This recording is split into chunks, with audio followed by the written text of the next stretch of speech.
Devant l'urgence et en attendant une évaluation complète des effets de la crise sur l'économie nationale, j'ai mis en place un programme de résilience économique et sociale afin de renforcer notre système de santé et soutenir nos ménages, notre diaspora, nos entreprises et leurs salariés. Ce programme est décliné en 4 axes. Premièrement, le soutien au secteur de la santé à hauteur de 64,4 milliards de francs pour couvrir toutes les dépenses liées à la riposte contre le Covid-19. Deuxièmement, le renforcement de la résilience sociale des populations. L'État prendra en charge les dépenses suivantes. 15,5 milliards pour le paiement des factures d'électricité des ménages abonnés de la tranche sociale pour un bimestre, soit environ 975 522 ménages.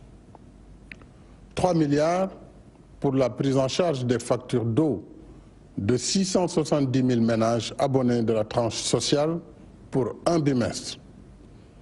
69 milliards au lieu des 50 initialement prévus pour l'achat de vivres au bénéfice d'1 million de ménages éligibles. 12,5 milliards pour aider la diaspora.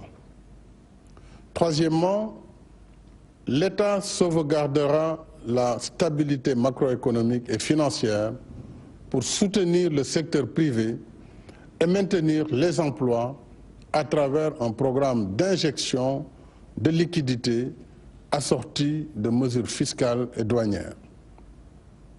Ainsi, 302 milliards seront consacrés au paiement dû aux fournisseurs de l'État. Les règles et priorités de paiement concourant à l'objectif de stabilité économique seront publiées et connues de toutes les entreprises. Ces dernières s'engageront à maintenir les salaires. Une enveloppe de 100 milliards sera spécifiquement dédiée à l'appui direct des secteurs de l'économie les plus durement touchés par la crise, notamment les transports, l'hôtellerie et également l'agriculture. De même, en rapport avec le secteur financier, l'État mettra en place un mécanisme de financement à hauteur de 200 milliards, accessible aux entreprises affectées selon une procédure allégée. L'État procédera au remboursement des crédits de TVA dans des délais raccourcis pour remettre de la trésorerie aux entreprises. Des remises et suspensions d'impôts seront accordées aux entreprises qui s'engageront à maintenir leurs travailleurs en activité pour la durée de la crise ou à payer plus de 70% du salaire des employés mis en chômage technique pendant cette période. Cette facilité de trésorerie concerne les retenues opérées sur les salaires et les cotisations sociales que les entreprises du secteur privé versent à la Caisse de sécurité sociale et à l'IPRES. Pour la mise en œuvre de cette mesure, l'administration fixera en toute transparence les règles concernant les engagements de l'État et la responsabilité des entreprises. Les petites et moyennes entreprises dont le chiffre d'affaires est inférieur ou égal à 100 millions de francs et les entreprises évoluant dans les secteurs les plus impactés par la pandémie, notamment le tourisme, la restauration, l'hôtellerie, le transport, l'éducation, la culture et la presse, bénéficieront d'un différé de paiement des impôts et taxes jusqu'au 15 juillet 2020. Au titre du soutien à l'investissement, il y aura une prolongation du délai général de paiement de la TVA suspendu, recouvré par la douane et les services fiscaux de 12 à 24 mois, ce qui représente un report de paiement de 15 milliards sur l'année 2020.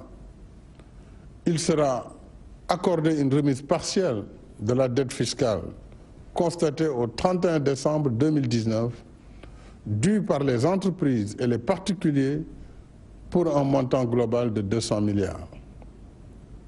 De même, l'État procédera à la suspension du recouvrement de la dette fiscale et douanière des entreprises les plus affectées par le Covid-19.